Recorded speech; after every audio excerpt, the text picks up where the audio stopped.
Good morning. It is March 7th, and we have Justin Trudeau about to address Canada over the outbreak for COVID-19.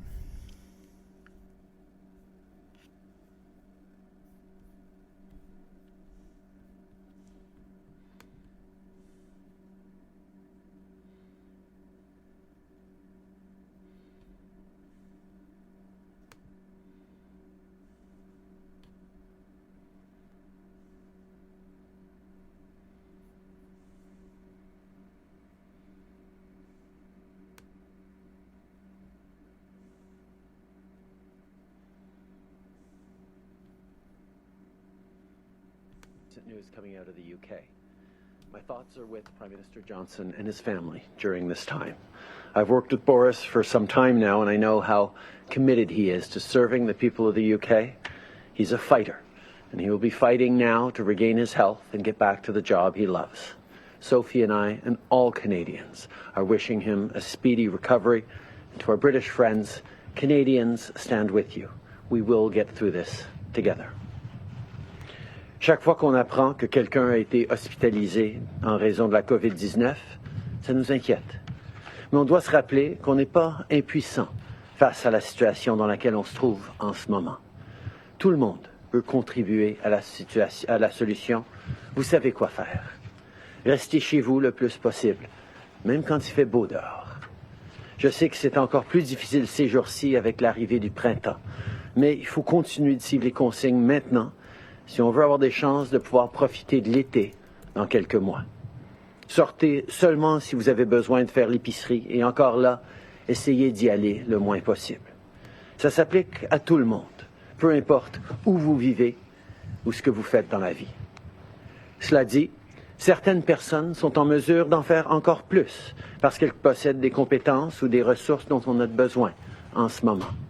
Par exemple, on offre des emplois à temps plein aux réservistes des forces canadiennes.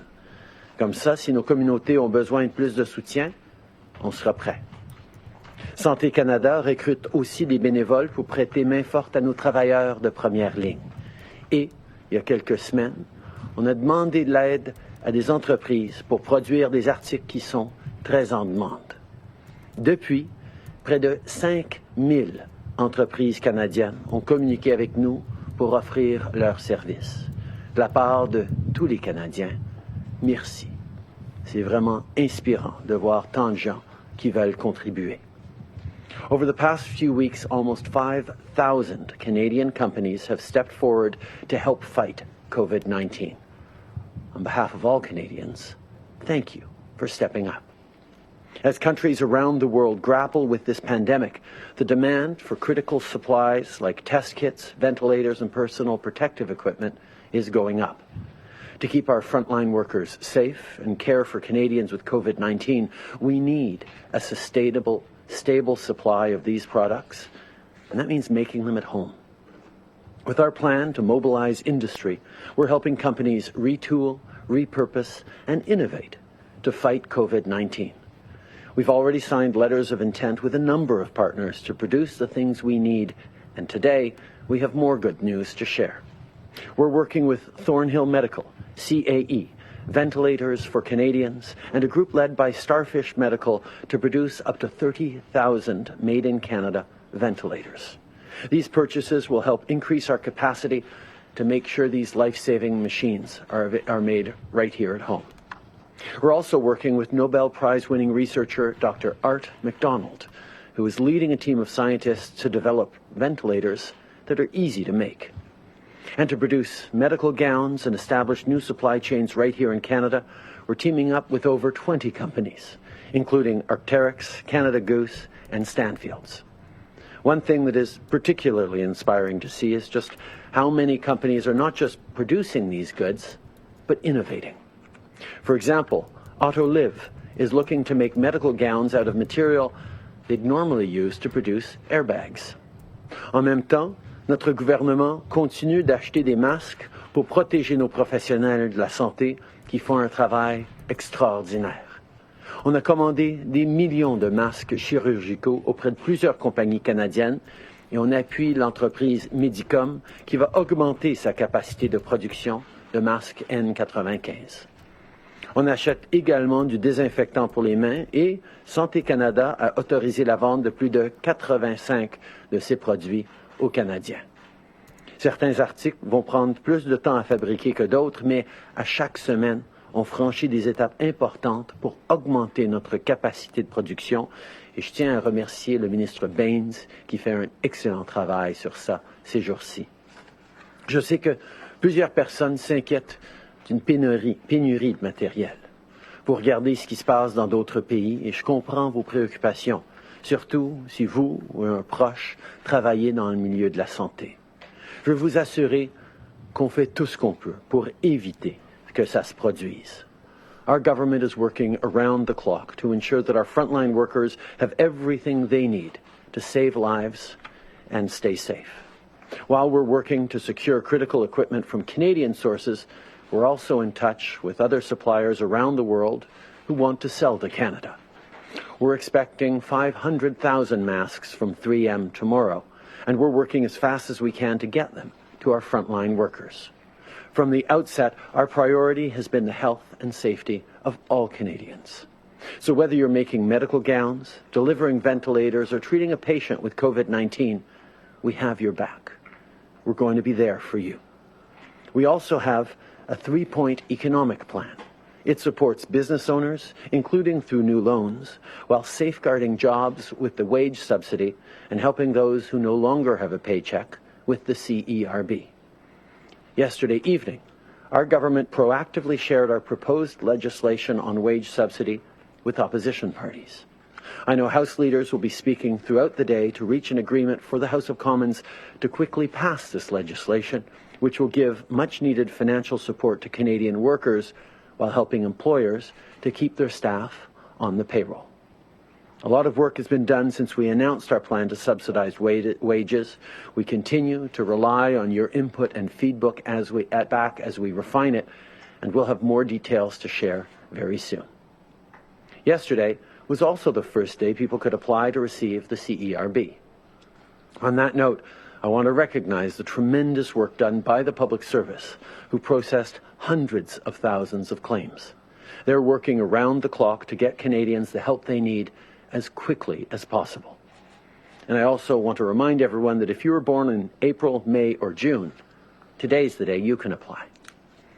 Finally, as some of you will know, today marks World Health Day and National Caregiver Day. This year, I'm especially grateful for our healthcare professionals and caregivers who are working day and night to keep us safe and to care for our most vulnerable.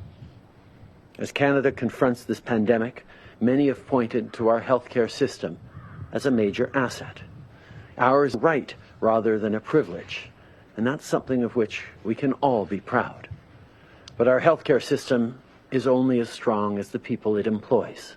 Whether you're a doctor or a nurse, someone who keeps our hospital clean, or a home care worker, thank you for taking such good care of us. Thank you for everything you've done over the years to help so many of us start a family, overcome an illness, and enjoy longer, healthier lives. We do not need a pandemic or a special day to recognize your essential contributions to this country, but I hope all Canadians will join me in expressing our deepest gratitude. I hope Canadians honk a little louder when your shift ends today and add another rainbow to their window. Du fond du cœur, merci à tous nos aidants naturels et à nos professionnels de la santé. Merci. Merci beaucoup, Monsieur le Premier ministre. On va maintenant commencer la période de questions par le téléphone. Modératrice, c'est à vous. Merci. Thank you. The first question is from Peter Mazaru from the Hill Times. Your line is now open. Votre ligne est ouverte. Good morning, Prime Minister. I want to go back quickly to ask you about your decision on March 16th to close the border to foreign nationals. The health minister had been saying for more than a month by that point that there was no benefit really to doing that. It wouldn't keep Canadians safe. You explained your decision at the time by saying that the advice you'd been receiving from public health officials had been evolving. Can can you tell us a little bit more about how exactly that advice changed? I appreciate that your question is taking us back to March 16th, but I'm focused on today and I'm focused on tomorrow. There have been a lot of reflections on what is done in the past, and we'll certainly keep reflecting on that. But everything I'm focused on right now is how to make sure that people are getting the help they need right now, how to keep Canadians safe, how to get through this particular time, and that's what I'll stay focused on. Follow-up question? We just looking for some clarity on how exactly the public health advice has been changing, how, the information coming from these officials has been changing and where they're getting it from. This is a never-before experienced pandemic that is presenting new challenges every single day, new facts, new data every single day, and throughout, we're making decisions based on the best advice that those health officials are giving us. Obviously, this advice is based on modeling, on facts, on what's happening in other countries, what predictions can be made around what might help, what could make a difference. And as that evolves, as the information evolves, of course, we're going to keep adjusting and updating our approach. We've done that from the beginning, and we will continue to do so. Merci. Prochaine question. Thank you. Merci. The next question is from Christopher Nardi from the National Post. Your line is now open. La parole est à vous.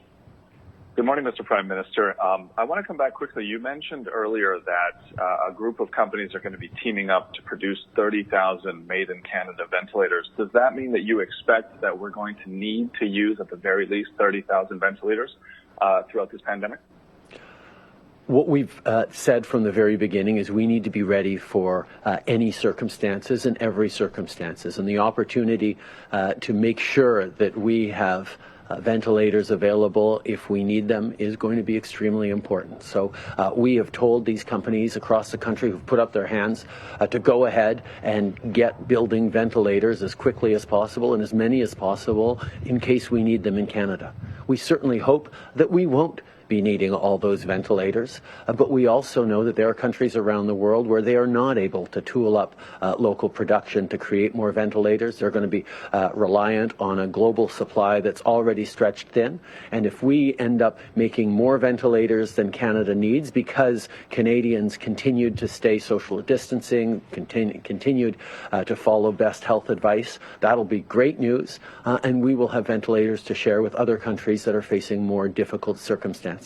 For us, doing more right now, doing quicker right now, is really the only option. Okay. Nous reconnaissons. Juste une seconde. Nous reconnaissons que on est dans une situation où il faut se préparer pour le pire. Nous avons demandé aux compagnies canadiennes qui se sont portées volontaires de créer des produits, d'en créer beaucoup et de les faire rapidement. On n'espère pas avoir besoin de tous ces ventilateurs. On n'espère pas avoir besoin de tout l'équipement que le Canada va produire. Mais on sait que même si nous, on n'en a pas de besoin, il y a peut-être des pays dans le monde qui vont en avoir besoin, même si nous, on arrive à contrôler cette épidémie.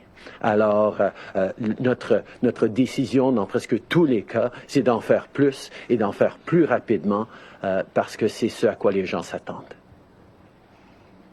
As a follow-up, I wanted to talk about your wage subsidy program. Yesterday, you mentioned that you mentioned that yesterday you passed a bill to the opposition for consultation. Does that mean that a bill and Parliament needs to be reconvened in order for that program to actually go forward? Much of the wage subsidy is going to be embedded within the Income Tax Act, so that does require us to move forward on parliamentary legislation, and that's what we're talking about right now with parliamentarians. Merci. Prochaine question. Thank you. The next question is from Christy Kirkup from the Globe and Mail. Your line is now open. Votre ligne est ouverte. Good morning, Prime Minister. Has the United States granted a full exemption for its import restrictions, or is the situation with the company 3M a one-off? We continue to work with Americans. As I've said, we've had constructive and productive conversations that have assured that this particular shipment comes through, but we recognize there is still more work to do. We're going to continue to highlight to the American administration the point at which healthcare supplies and services go back and forth across that border, and it is in both of our interests to ensure that we continue working together with integrated supply chains that move back and forth to ensure that we can continue to protect Canadian healthcare workers while they continue to do the things they need to do to keep Americans safe. Okay. Nous reconnaissons à quel point c'est important de continuer à souligner aux Américains qu'on a un système, une frontière extrêmement intégrée. C'est des bonnes nouvelles que les envois de 3M sont en train d'arriver, mais nous devons continuer de travailler pour s'assurer que l'administration américaine comprend à quel point c'est dans notre intérêt à nous deux de continuer le libre-échange de biens et matériaux essentiels pendant ce moment difficile. And on another matter, what is the federal government prepared to do if COVID-19 ends up spreading like wildfire in communities like Admington First Nation, or also known as Fort Hope in northwestern Ontario, given its housing crisis, and it's been on a boil water advisory for more than 6,800 days? From the very beginning, we have been concerned about the potential impact of COVID-19 on rural, remote, Indigenous communities that could be extremely vulnerable because of pre-existing challenges around housing and healthcare, but also vulnerabilities within the population of elders and people with respiratory challenges. That's why, from the start, we've worked with the AFN and with communities across the country to ensure that we're sending more money, more community resources to those areas, and we will continue to respond in every way we possibly can to help those communities that are beginning to deal with COVID-19. We recognize that there are particular vulnerabilities that we need to work very carefully with, and we continue to do so. Okay. Nous avons reconnu dès le début à quel point les communautés autochtones à travers le pays pourraient être plus vulnérables à cette épidémie à cause de situations préexistantes, à cause de distance et de manque de soins de santé. Donc, nous avons fait beaucoup déjà pour essayer de sécuriser ces communautés-là, mais nous reconnaissons qu'il y a encore beaucoup à faire et on va continuer de travailler avec eux. Merci. Dernière question, modératrice. Merci. Thank you. The next question is from Manon Cornelier from Le Devoir. Your line is now open. Votre ligne est ouverte. Okay. Bonjour, M. Trudeau. J'aimerais savoir, les banques ont annoncé qu'elles réduisaient leur taux d'intérêt sur les cartes de crédit, mais c'est seulement pour les personnes incapables de payer le montant minimum, et c'est seulement pour la période où elles ne peuvent pas le payer. Et pendant ce temps-là, les intérêts continuent à s'accumuler quand même. Donc, la personne sort de cette période de difficile avec une dette alourdie.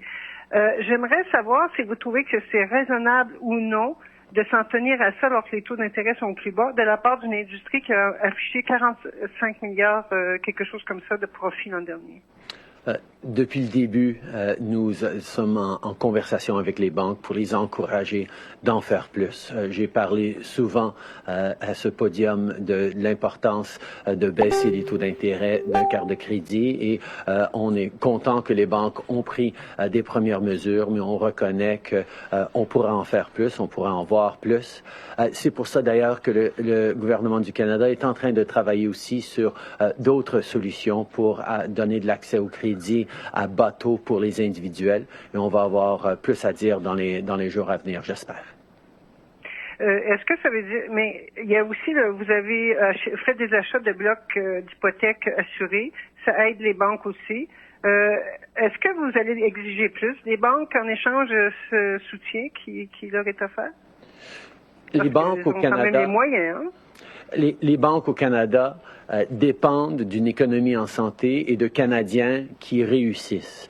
Ils savent que si on fait face à des moments extrêmement difficiles pour les Canadiens, pour les entreprises, c'est eux aussi qui vont souffrir en fin de compte. C'est pourquoi qu'on les encourage à en faire plus. On continue d'avoir des discussions qui sont vraiment axées sur le besoin des banques d'en faire plus. On reconnaît qu'ils ont pris des étapes, mais il y a toujours plus à faire. À chaque jour, on voit que cette crise devient de plus en plus un grand défi pour tout le monde.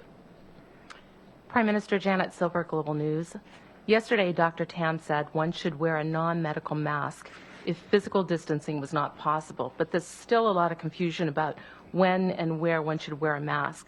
Maybe you could clarify for Canadians regarding non-medical masks whether a person is pre-symptomatic or asymptomatic. Should they wear a non-surgical mask when they go outside, even if they think they can physical distance?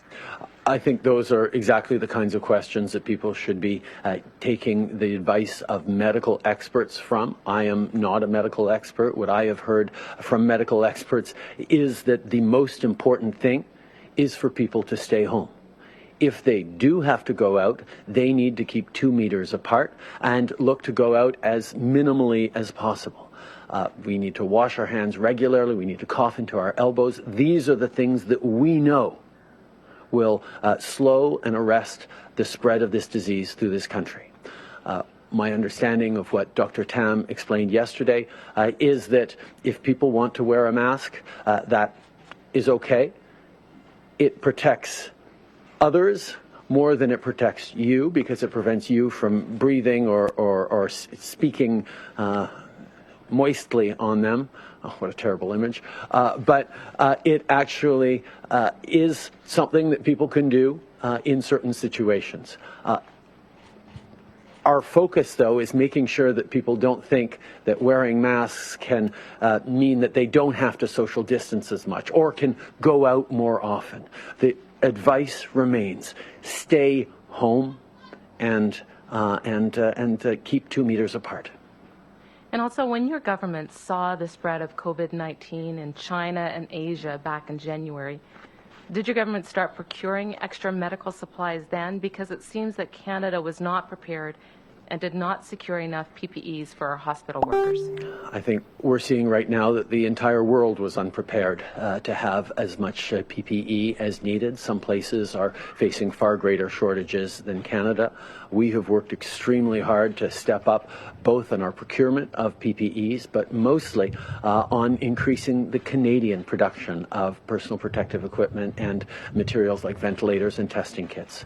We recognize that this is something that we're incredibly lucky that Canadian companies are stepping up, and in the coming weeks we will have secure supply for many of those products from here in Canada. In the meantime, we continue to work to bring in the equipment that is going to be necessary to keep our healthcare workers protected and our frontline workers protected across the country. Bonjour, Monsieur Trudeau, Christian Noël de Radio-Canada. L'annonce que vous avez faite aujourd'hui, notamment à propos des ventilateurs, ça va être prêt quand? Est-ce qu'on sait si ça va être suffisant pour répondre à la demande? Parce que vous ne semblez pas le savoir. Et comment est-ce que ça, c'est rassurant pour le personnel de la santé qui l'attend? Certainement que 30 000 ventilateurs, c'est un gros chiffre. On espère que ça va être beaucoup plus que suffisant. Ce serait de très mauvais scénarios quand on se retrouve dans des situations où on a besoin d'autant de ventilateurs. Mais on sait que de préparer à l'avance pour les pires des scénarios, c'est juste ce qui est responsable. Donc, on sait que ces ventilateurs vont être prêts dans les semaines et les mois à venir. On va continuer de travailler avec eux pour avoir une idée plus claire sur quand on va pouvoir avoir ces ventilateurs à travers le pays. We recognize that 30,000 ventilators is a large number of ventilators, and we certainly hope that we do not get anywhere near that number. But we find it much better to be prepared and to create these pieces of equipment that are going to be necessary in Canada and certainly elsewhere around the world. We foresee those ventilators. There's a number of different suppliers coming in a matter of weeks, some in a matter of months. But we know that creating these is going to be extremely important to be able to handle the future paths of this epidemic. La compagnie Huawei va nous donner des masques, des respirateurs, alors qu'on est un petit peu en situation de tendu avec elle. Est-ce que le Canada va accepter les dons d'équipements de Huawei?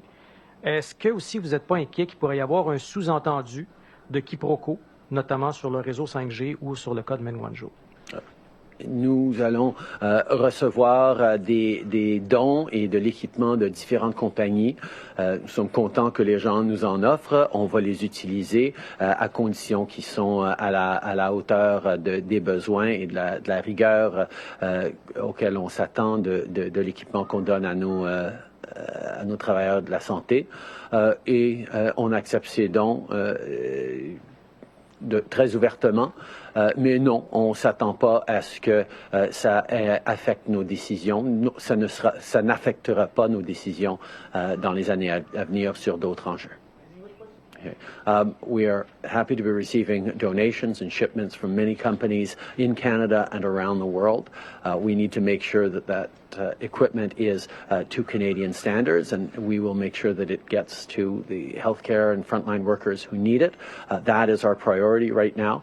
But receiving goods from a particular company won't necessarily imply at all that we regard different situations with that company any different down the future. Hi, Prime Minister. It's Annie Bergeron-Oliver with CTV National News. There are a lot of people who are sitting at home right now who are dealing with depression, anxiety, and stress, whether it's because they can't figure out how to pay their upcoming bills, they're dealing with COVID-19 on their own, or they've lost a loved one to the virus and can't have a funeral or a celebration of life. Why hasn't your government done more in terms of mental health support, and what specifically will you be doing for those people? First of all, we know that the priority has been to get help out to as many people as possible. And with the various measures we put forward, from the wage subsidy to the Canada Emergency Response Benefit, I know that has gone a long way towards alleviating some of the stress people are facing. But people are facing really difficult times at the same time. Whether it's kids who are stuck alone and not able to play with their friends, whether it's seniors who are worried about their own vulnerability, or just Canadians who are really worried about their situation and their future and are feeling alone and are feeling really challenged. We need to be there for each other. That's why, as I said a few weeks ago, reach out if you need help. There are support lines, there are measures in place to give us positive reinforcement and support. But each of us individually can also look out for our neighbors, look out for our loved ones, have more conversations, try to create a supportive system where we're there for each other, where we're going to get through this together. It is a difficult situation, particularly difficult on a number of people. We need to make sure that we're caring for each other, and of course, we have done things and we will continue to do more to make sure we're supporting Canadians through this difficult time as everyone does the things necessary to support our healthcare workers, to keep them safe and to minimize the impact of this disease. And a growing number of police forces and bylaw officers right across the country are now starting to lay fines and charges to people who are not obeying physical distancing measures. Do you support fining individuals who are not following social distancing measures? And with a number of people now being issued these tickets, does that indicate to you that many people still are not taking this pandemic seriously? We know that one of the best ways to ensure that this pandemic is as short as possible, is as unserious or as non-consequential as possible, that the fewest number of Canadians die, that our healthcare systems don't get overwhelmed. We need to stay at home. We need to engage in social distancing. That has been the message for weeks now, and it will continue to be the message for the coming weeks. We need to make sure that everyone is doing their part. Recognize that lots of police forces and municipal governments and provincial governments are looking at ways of ensuring that people understand how serious it is. and we, of course, expect people to use good judgment, both on behalf of citizens trying to make sure that they're social distancing and not going out if they don't have to, but also on enforcement officers in terms of applying fines. We're all in this together. We need to get through this together. We need to be there for each other, but we need to make sure everyone's doing their part as well. So is that a yes or no that you do support? Okay. Nous reconnaissons que ce qui est essentiel dans ces situations-ci, c'est de s'assurer que les gens continuent à garder leur distance, à rester à la maison en toutes circonstances si possible. Nous savons que c'est being used in the United States. And I guess more widely, what's keeping Canada from adopting a policy of rapid wide-scale testing to try to get this under control? As I've said over the past many weeks, rapid, wide-scale testing is an essential part of controlling the spread of this virus. Canada is doing very well compared to many, many countries around the world in terms of the amount of tests that we're doing, but we know we can and we should be doing even better. That's why nationally, every day we're testing more people than the day before, and we're going to continue to ensure that provinces across the country are able to do those tests necessary. The serological tests are also something that is being looked at very, very carefully, tests for antibodies to see who has had coronavirus or not.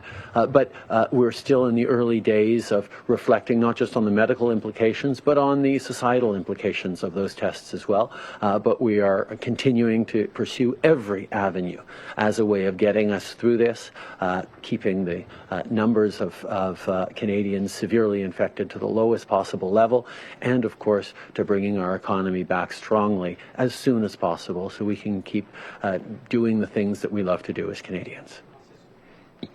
Nous reconnaissons que c'est essentiel d'amener plus de tests de dépistage comme stratégie, pas juste pour maintenant, mais pour le long terme, pour assurer qu'on a la COVID-19 sous contrôle. C'est pour ça qu'à tous les jours, au niveau national, on a de plus en plus de tests de fait et on va continuer à augmenter ces chiffres. On va travailler avec les différentes juridictions pour que tout le monde puisse en faire plus parce que c'est un élément essentiel dans la lutte contre la COVID-19. Il y a différentes stratégies, dont les tests sérologiques qui sont en train d'être regardés aussi. On va continuer, comme j'ai toujours dit, de regarder toutes les différentes avenues pour arriver à une solution pour notre pays, pour qu'on puisse reprendre notre santé, nos activités individuelles et communautaires dans les mois à venir. And a week ago, your government asked correctional officials to consider early release for some federal inmates to reduce the risk of COVID-19. Just like to know what's happened since then. And Correctional Service of Canada says they're still studying this issue, but there's already cases of COVID-19 inside federal institutions. So what's taking so long to act? We have taken measures already at Corrections Canada to ensure that we're keeping inmates and corrections officers more safe from COVID-19. But we're still looking at other steps, and I'm sure Minister Blair will be able to have further updates on that in the coming days. Merci beaucoup. C'est qu'est-ce qui mettra à la conférence de presse d'aujourd'hui. Merci tout le monde. Bonne journée. Hello again. I'm Peter Van Dusen. We've been listening.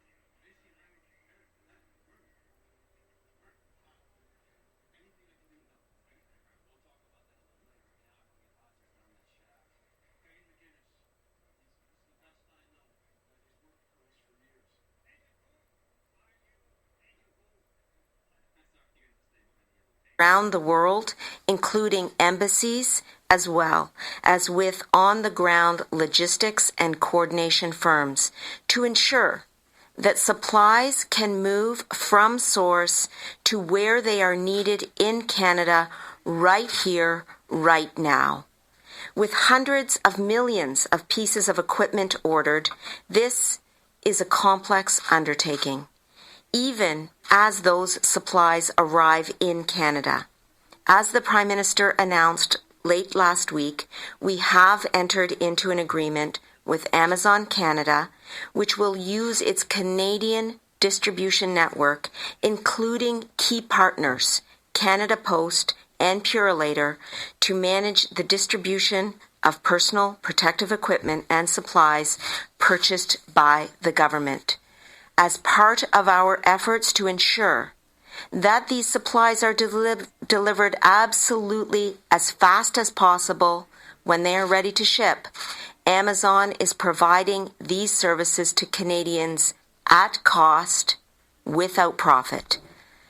En ce qui concerne la collaboration entre les administrations, je peux confirmer que vendredi passé, j'ai tenu mon premier appel de la table ministérielle avec les provinces et les territoires sur l'approvisionnement pour lutter contre la COVID-19. There is strong support for our Team Canada approach to buying in bulk, which we and the provinces and territories consider essential to securing as many supplies as possible in highly competitive markets.